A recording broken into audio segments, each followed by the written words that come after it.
అలాగే నాకు ఇచ్చిన సమయాన్ని త్వరగా వెళ్ళి ఏదో ఒక విషయాన్ని పాటించుకోవాలి. దేవుడు నాకు అందించిన వాక్యాన్ని బట్టి ఒక మూలవాక్యంగా చదువుకుందాం. యోహాను సువార్త 11వ అధ్యాయము 25-26 చదువుకుందాం. యోహాను సువార్త 11వ అధ్యాయము 25-26 చదువుకుందాం. అందుకు యేసు పునరుద్ధానమును జీవమును నేనే, నా యందు విశ్వాసం ఉంచువాడు ఏంటమ్మా చనిపోయినను బ్రతుకును. బ్రతికి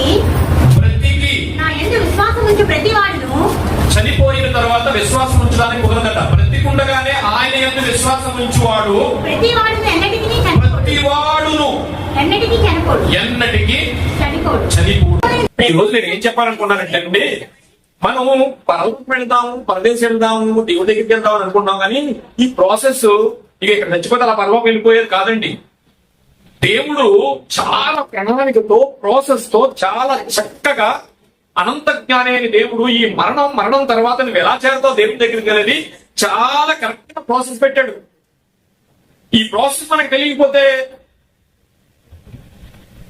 మన విశ్వాసం బలంగా ఉండదు. ప్రియులారా, ఎలా వెళ్తాం? మనం చచ్చిపోతున్నాం, పెట్టులో పెడుతున్నారు, వారెడుతున్నారు, రెచ్చిపోతున్నాం.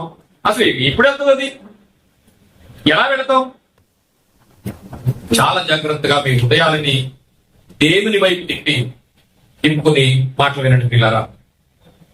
ప్రకృతి సంబంధమైన శరీరముగా విత్తబడి ఆత్మ సంబంధమైన శరీరముగా లేపబడును. ప్రతివాడును ఎన్నటికి చనిపోడు. ఇక్కడ ఉన్న మీరందరూ కూడా 1వ శతాబ్దంలో యేసు ప్రభు వారు అడిగిన మాట ఈ రోజు బైబిల్ ద్వారా మన ముందు దేవుడు మనల్ని అడుగుతున్నాడు. ఇక్కడికి ఎందుకు వచ్చామంటే ఎన్నో కారణాలు ఉండొచ్చు, కానీ ఇక్కడ అడిగేది ఏంటంటే, నన్ను నమ్ముచున్నావా? ఎంతమంది నమ్ముచున్నావా? అందరూ నమ్మి తీరాలి. ఒక్క చరణాన్ని పాడి నేను ముందుకెళ్తాను. జీవితాంతము వరకు నీవే సేవ సల్పుదునంటిని, జీవితాంతము వరకు నీవే సేవ సల్పుదునంటిని, నీవు నాతో నుండి ధైర్యము ఇచ్చి నడుపుము రక్షక, జీవితాంతము వరకు నీవే సేవ సల్పుదునంటిని, నీవు నాతో నుండి ధైర్యము ఇచ్చి నడుపుము రక్షక, జీవితాంతము వరకు నీవే సేవ సల్పుదునంటిని.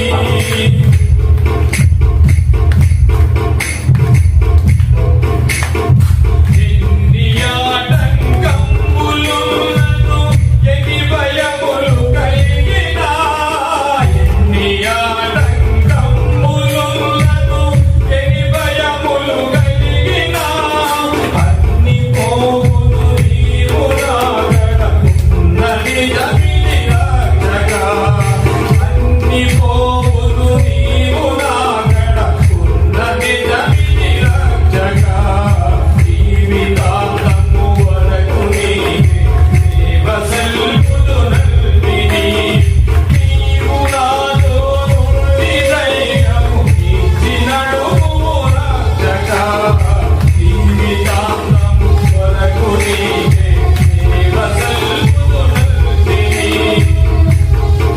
జాగ్రత్త గురించి బాధపడాలి. పెట్టండి.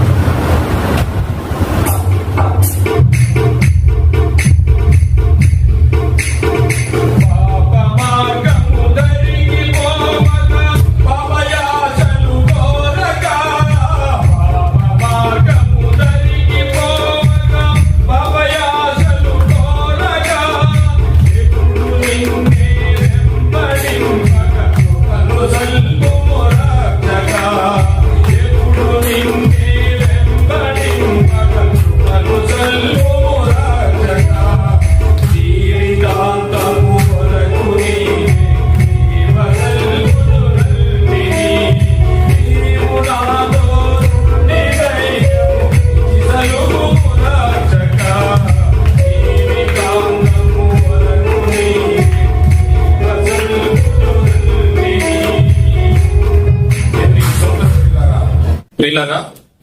దేవుడు మనకి ఇచ్చిన ఈ రాత్రికాల సమయంలో చక్కటి అవకాశాన్ని బట్టి, చదువుకున్న వాక్యాన్ని బట్టి చిన్న ప్రార్థన చేసుకుందాం. ప్రియులారా, మహోన్నతుడు మహాపరిశుద్ధుడైన మా పరలోకపు తండ్రి, ఈ రాత్రికాల సమయంలో నీ కృపను బట్టి నీ పిల్లలైన మేమందరం ఇలాంటి సన్నిధిలో నిలవడానికి మీరు ఇచ్చిన అవకాశానికై కృతజ్ఞతాస్తుతులు చెల్లిస్తూ, నాయన మీరు మాతో మాట్లాడిన వాక్యాన్ని బట్టి మీరెవరో మీరేంటో మేమెవరో మేమేంటో మాకు తెలియని పరిస్థితుల్లో ఉంటే వాళ్ళ మాతో శుద్ధిగా మాట్లాడండి. నాయన మీరు మాకు రాసి ఇచ్చిన పరిశుద్ధ గ్రంథం నుంచి కొన్ని మాటలు అల్పుడనైన నేను వివరిస్తుండగా కేవలం మీరు నా నోటి మూలగా కొన్ని మాటలు వివరించడానికి దయచేయండి. చెప్తున్న మాటలు నా సొంత ఆలోచన కాక, సొంత జ్ఞానం కాక, అతిశయం కాక, కేవలం నీ నోటి మూలగా కొన్ని మాటలు వివరించడానికి ఆయన చెప్తున్న నాకు వింటున్న నీ పిల్లలకు సమయోచితమైన జ్ఞానాన్ని మీ పరిశుద్ధాత్మ కుమారుడి ద్వారా మాకు దయచేయమని ఈ చిన్న ప్రార్థన యేసు వారి ప్రశస్తమైన నామంలో మిక్కిలి వినయంతో బ్రతిమలాడి వేడుకొనిచున్నాము తండ్రి. ప్రియులారా, ఈరోజు ఏమండి క్రైస్తవ జీవితంలో వస్తున్నాము వెళుతున్నాము. వచ్చిన వాళ్ళందరూ పరలోకం వెళ్ళడానికే వస్తున్నారు. అసలు పునరుత్థానం అనగా ఏంటి? పునరుత్థానం అనగా ఏంటండి?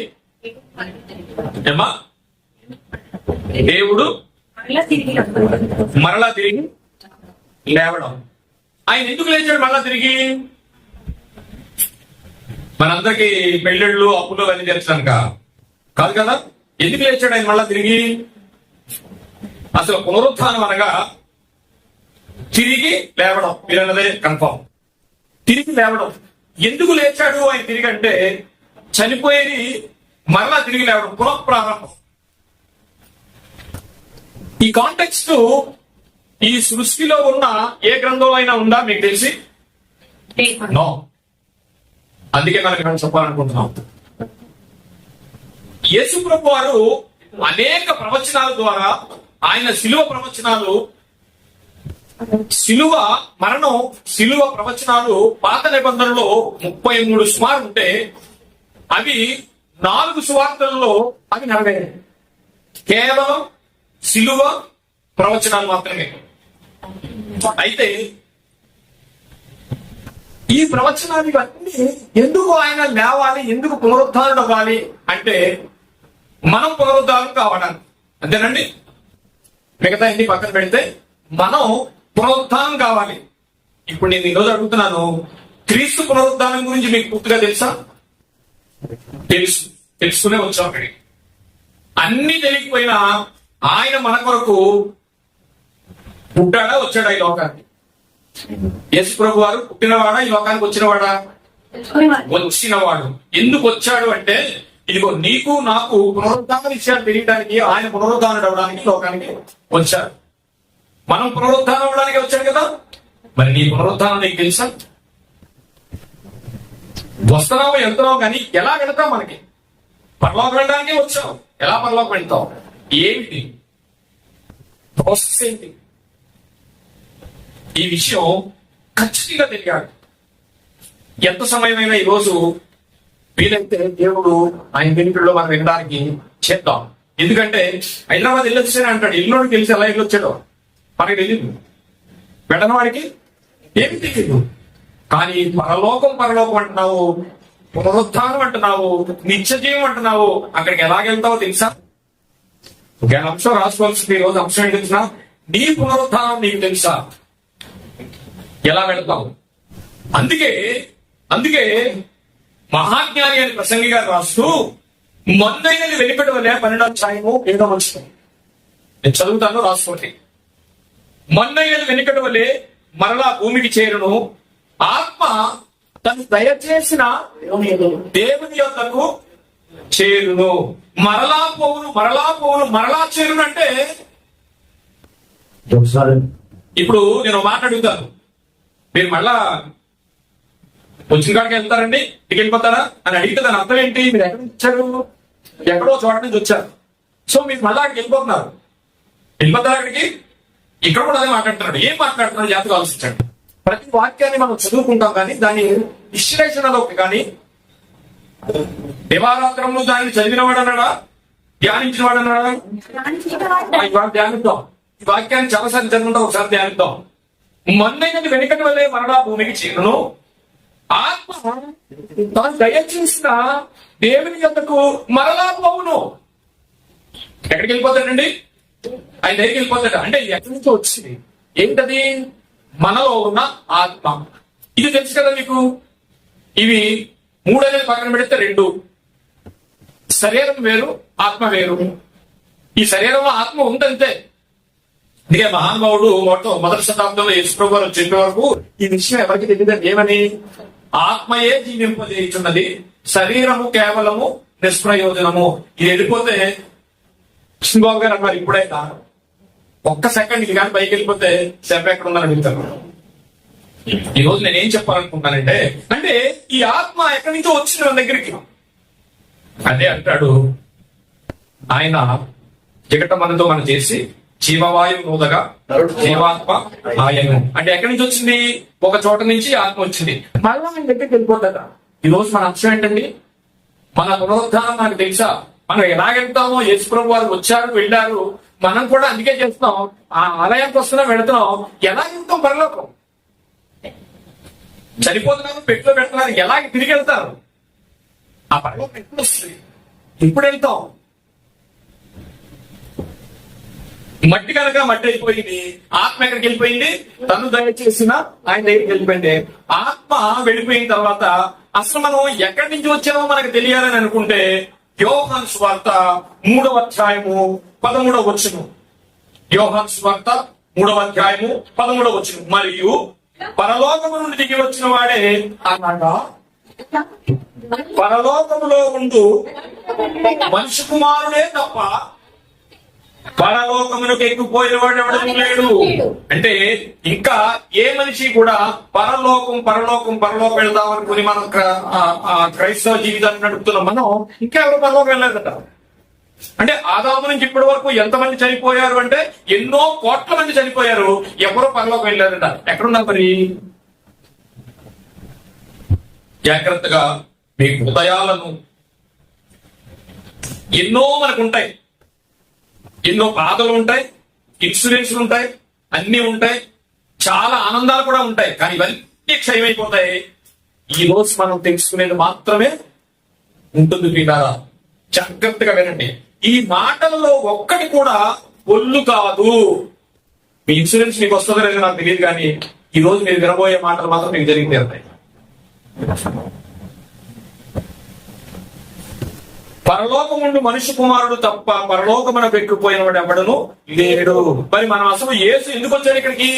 మనం ఇందాక చెప్పుకున్నాం. ఎఫెసీయులకు రాసిన పత్రిక 1వ అధ్యాయము 6వ వచనం. మనము తన ఎదుట పరిశుద్ధులమును నిర్దోషులమై ఉండవాలని జగత్ పునాది వేయబడక మునిపే ప్రేమ చేత ఆయన క్రీస్తులో మనల్ని ఏర్పరచుకోలేను. ఎక్కడి నుంచి వచ్చాడంటే ఆయన పరలోకంలో. మనం కూడా గమనించండి ప్రియులారా, నేనేం చెప్పాలనుకుంటానంటే మీకు యేసు ప్రభు వారి జర్నీ అంతా తెలుసు మనకి. ఆయన ప్రయాణం చూడండి ఎలా ఉంటుందో. పరలోకం నుండి భూమి మీదకి వచ్చాడా? ఇది ఫిక్స్డ్. వచ్చాడు, భూమి మీద మరణించి పరదేశం వెళ్ళాడు. ఆయన పరదేశం నుంచి మళ్ళా భూమి మీదకి వచ్చాడు, అప్పుడు పరలోకం వెళ్ళాడు. ఇది గుర్తుంచుకోండి. అలాగే మన జర్నీ కూడా ఎక్కడ చెక్కు చెదరదు ప్రియులారా. ఈ లోకంలో క్రైస్తవ జీవితాన్ని ఆలోచిస్తున్నాం మనం కూడా. మన జర్నీ కూడా అలాగే ఉంటదండి. జర్నీలో తేడా ఉండదండి. జర్నీలో తేడా ఉండదు. అందుకే ప్రియులారా, మొట్టమొదట యేసు ఎవరికి కనిపించాడు అంటే పరలోకం గురించి ఒక క్లారిటీ మనకు తెలియాలనుకుంటే యోహాను సువార్త 20వ అధ్యాయము 17వ వచనంలో యేసు ఆమెతో, నేను ఇంకనూ తండ్రి యొద్దకు ఎక్కిపోలేదు కనుక నన్ను ముట్టవద్దు అన్నాడంటే ఆయన పునరుద్ధారణ అయిపోయాడు, వెళ్ళిపోయాడు. చనిపోయిన వెంటనే, మరణించిన వెంటనే పరదేశం వెళ్ళాడు, దొంగలు తీసుకెళ్లాడు, మళ్ళా భూలోకం వచ్చాడు, భూలోకం మీద ఉన్నాడు, కానీ పరలోకానికి వెళ్ళలేదు. అందుకని ఈ విషయం తెలియడానికి రిఫరెన్స్ మీకు ఎందుకు చూపిస్తాను? నన్ను ముట్టుకోవద్దు, నేను ఇంకా తండ్రి దగ్గరికి ఎక్కిపోలేదు అంటే కొంతకాలం ఆయన ఇక్కడ తండ్రి దగ్గర జరగకుండా ఉన్నాడు అనే విషయం మనకు తెలుస్తుంది. చాలా జాగ్రత్తగా ఆలోచించండి. మీకు ఏదన్నా విషయాలుంటే పక్కన పెట్టండి. నేను చెప్పాను కదా, ఈ సృష్టిలో ఉన్న ఏ విషయం మీకు కూడా రాదు, ఏ విషయం మనకు అవసరం ఉండదు. కానీ వాడని పునరుద్ధానం ఎలా జరుగుతుందో ఈ విషయం మాత్రం అక్షరాల నీ జీవితంలో నీకు నాకు జరుగుతోంది. అంటే ఈ రోజు చాలా అవసరమైన విషయాలు దేవుడు పుటం పెట్టిన కొన్ని విషయాలు మనం తెలుసుకుంటున్నాం అన్నమాట. గమనిద్దాం పిల్లరా. ఇప్పుడు మనం ఏం తెలుసుకున్నాం అంటే యేసు ప్రభు వారు కూడా ఆయన పరలోకం జర్నీ మనకు అర్థమైంది. ఆయన పరలోకం నుంచి వచ్చాడు, మరణించిన తర్వాత పరదేశం వెళ్ళాడు, పరదేశం నుంచి మళ్ళా భూమి మీదకి వచ్చాడు, భూమి మీద నుంచి పరలోకం వెళ్ళాడు. ఈ జర్నీ గుర్తుంచుకోండి. అయితే ఈ విషయాన్ని తెలిసిన ఒక చాలా పెద్ద ఆయన ఒక మాట మాట్లాడుతున్నాడు చూడండి. ఈ విషయాన్ని తెలిసిన ఒక ఆయన చాలా పెద్ద ఆయన, ఆయనకి ముందే తెలిసిపోయింది యేసుప్రభు వారి కంటే ఇంచుమించు 2500 సంవత్సరాల క్రితం బైబిల్లోనే చాలా గొప్పవాడు, బైబిల్లోనే అందరికంటే బుద్ధుడైన యోబు గారు మాట్లాడుతున్న విషయాన్ని ఒకసారి చూద్దాం. యోబు గ్రంథము 13వ అధ్యాయం 19వ అధ్యాయము 25వ వచనం. యోబు గ్రంథము 19వ అధ్యాయము 25వ వచనం. అయితే నా విమోచకుడు సజీవుడనియు, ఎవరి విమోచకుడు? యేసుప్రభు వారి గురించి మాట్లాడుతున్నాడు ఆయన. ఎలా తెలిసిపోయింది యేసుప్రభు వారు ఆయనకి? యేసుప్రభు వారు పుట్టడానికి ఆయనకి 2500 సంవత్సరాల క్రితం మాట్లాడుతున్నాడు. కానీ ఆయనకి తెలిసింది. ఎలా తెలిసింది అనే అవకాశం అంటే మళ్ళా ఒక రోజు తెలుసుకుందాం. మొత్తం మీద ఆయనకి తెలిసింది. ఆయన ఏం మాట్లాడుతున్నాడు చూడండి. తరువాత ఆయన భూమి మీద నిలిచినని నేను ఎరుగుదును. 26 ఇలాగూ నా చర్మము చిక్కిపోయినను. యోబు గారినట స్నేహితులందరూ వచ్చి తిడుతుంటే యోబు గారు మాట్లాడుతున్న